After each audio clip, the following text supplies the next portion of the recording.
बच्चों, अकबर और बीरबल के कई कहानियां प्रसिद्ध हैं। ये कहानियों सभी के दिल में अपनी छाप छोड़ डालने के साथ साथ अच्छी शिक्षा देना का भी काम करती हैं। उन्हीं में से एक है चोर की दाढ़ी में तिनका। एक बार की बात है, बादशाह अकबर की सबसे प्यारी अंगूठी अचानक गुम हो गई थी। बहुत ढूंढने पर भी वह नहीं मिली।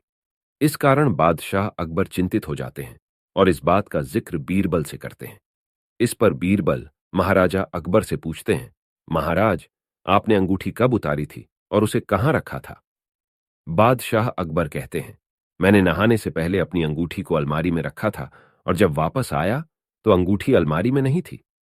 फिर बीरबल अकबर से कहते हैं, तब तो अंगूठी गुम नहीं चोरी हुई है और यह सब महल में साफ सफाई करने वाले किसी कर्मचारी ने ही किया होगा। यह सुनकर बादशाह ने सभी सेवकों को हाजिर होने को कहा। उनके कमरे में साफ सफाई करने के लिए कुछ 5 कर्मचारी तैनात थे और पांचों हाजिर हो गए। सेवकों के हाजिर होने के बाद बीरबल ने उन सभी को कहा, महाराज की अंगूठी चोरी हो गई है जो अलमारी में रखी थी। अगर आप में से किसी ने उठाई है तो बता दे, वरना मुझे अलमारी से ही पूछना पड़ी ढेगा। फिर बीरबल अलमारी के पास जाकर कुछ फुसफुसाने लगे।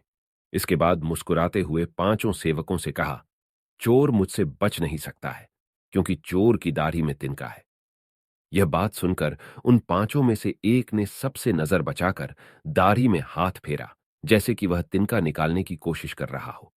इसी बीच बीरबल की नजर उस पर पड़ गई और सिपाहियों को तुरंत चोर को गिरफ्तार करने का आदेश दिया। जब बादशाह अकबर ने उससे सख्ती से पूछा तो उसने अपना गुनाह काबुल कर लिया और बादशाह की अंगूठी वापस कर दी। बादशाह अकबर अपनी अंगूठी पाकर बेहद प्रसन्न हुए। चोर की दाढ़ी में तिनका कहानी से सीख, इस कहानी से यह सीख मिलती है कि ताकत की जगह दिमाग का इस्तेमाल करने से हर समस्या का हल मिल सकता है।